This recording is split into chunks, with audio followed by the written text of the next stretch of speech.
Aline. O Fato perguntou aqui o seguinte: como é o mundo vindouro dos judeus e o paraíso dos cristãos? Uau. Dá 3 lives isso aí. Então, depende para quem tu pergunta. 2 judeus, 7 opiniões. E principalmente quando a gente fala de coisas não concretas. Nenhum de nós passou pelo mundo vindouro, a gente realmente não sabe. O que a gente tem é a base da Bíblia. Então, a gente tem a base da Bíblia e diferentes interpretações. Então, são assuntos realmente difíceis. A ideia do mundo vindouro é um mundo ideal. Mas, para cada judeu que tu perguntar, vai ter uma opinião diferente. Mas, uma coisa interessante em relação ao judaísmo é que o judaísmo tem um mundo vindouro, mas o judaísmo não tem inferno. Ah, não? Não. A gente tem o Gehenom, que a galera diz, o Gehenom é o inferno judaico, mas não é porque o Gehenom, ele tem prazo... Gena que escreve? Como É Gena. o originário do Gena grego. Gena, a versão grega da palavra Gebenom, é a mesma origem. Entrou no hebraico moderno. Mas a questão é, segundo o consenso da maioria dos judeus hoje em dia, o Gebenom, o Gehenom, esse inferno, ele é limitado a 1 ano. Então, tu só pode passar 1 ano nele.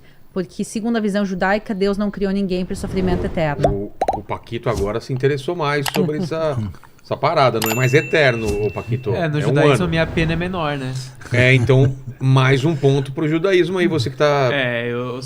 Vocês sempre querem fazer eu virar cristão aqui. Estão disputando mas o a Aline é Paquito. que tá me convencendo aí. Um ano só de inferno pra você tá bom. Podia ser ano. menos, assim. Acho que... Se alguém chegar aqui com 3 dias... Aí me leva, Tá com bom. certeza. Fechou. Então, a ideia é que Deus não criou ninguém para o sofrimento eterno. Quer dizer, ser humano comete erros, mas é uma coisa humana. Então, no judaísmo se considera que o inferno, ele na realidade seria talvez mais parecido a um purgatório. Sei. Que a ideia é, tu passa um tempo lá e é uma chance de tu melhorar, repensar, melhorar tua alma, melhorar tuas ações, para poder chegar ao mundo vindouro. Aquela coisa de sofrer para a eternidade não faz sentido segundo o judaísmo. E essa é uma grande diferença, porque, outra vez, a Bíblia é a mesma, são diferentes interpretações. E por isso, no judaísmo não existe o inferno, existe o Gehenom, que seria um inferno temporário, e existe o mundo vindouro, que é o paraíso, que é parecido em algumas coisas com o paraíso cristão, mas não tem anjinhos assexuados nem nada disso. E aí? No paraíso cristão também não tem isso. Eu sei, mas é aquela visão que Aquela visão que o pessoal tem, né? Desenho animado. Aquele portão com Pedro na entrada, né? Então, veja, são 2 elementos distintos. Uma coisa que a gente comenta é sobre o que acontece depois que a pessoa morre, né? Então, aí você tem o que é chamado assim de escatologia individual, que acontece com a pessoa depois da morte. Eu sei que a ideia de condenação, a Bíblia quando fala, o Novo Testamento, o Antigo Testamento não entra muito nessa questão de inferno. É muito leve assim, alguma coisa sobre isso. É um desdobramento que vai aparecer com detalhes no Novo Testamento. E a questão que está por trás disso tem a ver com a ideia de justiça e de maldade extrema da pessoa quando ela se aliena diante de Deus. É interessante, por exemplo, que Jesus conta uma parábola do rico e do Lázaro. O curioso é que o rico chega do lado de lá e uma das coisas mais importantes que existe no pensamento hebraico é o nome da pessoa. O rico não tem nome. Ele é o rico. Curiosamente, o Lázaro, que vai ter bem-aventurança do lado de lá, ele é chamado de Lázaro, que é um nome que evoca a ideia de auxílio, de ajuda, de socorro. Então, a ideia de inferno na Bíblia, no Novo Testamento, ela é apresentada de maneira muito metafórica. Se fala de lago de fogo, se fala de bicho que não morre, se fala de trevas exteriores, quer dizer, fogo com trevas e com bicho não combina.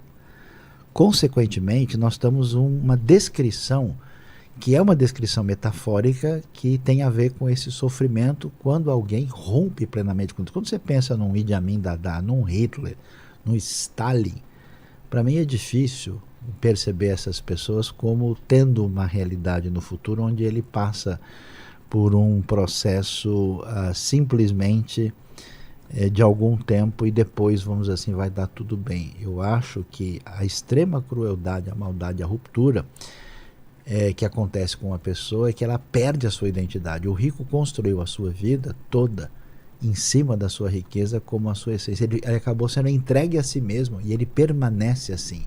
Então é quase que uma destruição da sua própria essência. E depois que a gente vê certas coisas na nossa realidade, eu acho que o senso de justiça envolve em algum nível algum desdobramento sério, porque eu acho que se a gente não tem a ideia de que o mal um dia vai receber o seu devido punição, a coisa corre o risco de acabar em pizza, e não é exatamente essa. Alguns lugares do mundo, alguns lugares do mundo a gente vê que a coisa acaba em pizza porque as pessoas de fato não pensam em termos de justiça. Então, nesse sentido, assim. Agora, isso tem a ver com a realidade do indivíduo que morre, vai estar na presença de Deus, ou ele vai ter a continuidade do seu distanciamento de Deus que ele definiu na sua vida aqui. E que basicamente a rejeição de Deus e do seu amor e da sua mão estendida.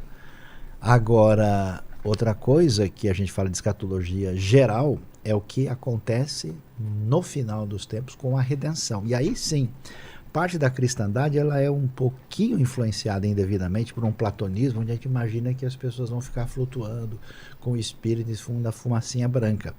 E a ideia, inclusive neotestamentária, em Romanos está muito claro que a própria criação aguarda aí, com expectativa dessa redenção futura, que é o redimensionamento de toda a criação. Então os céus e a terra serão mudados, serão, vamos dizer, purificados da rebelião e da maldade para o desfecho glorioso do reino de Deus de maneira absoluta. Então, nesse sentido, no final da história, o reino de Deus é implantado, e na convicção cristã com a pessoa de Cristo Jesus, e você tem, né, esse elemento messiânico, que o judaísmo em grande parte entende isso também. A vinda da era messiânica é o triunfo da justiça e da verdade divina atingindo a realidade da experiência humana. E no meu entendimento do Novo Testamento, atingindo o universo todo.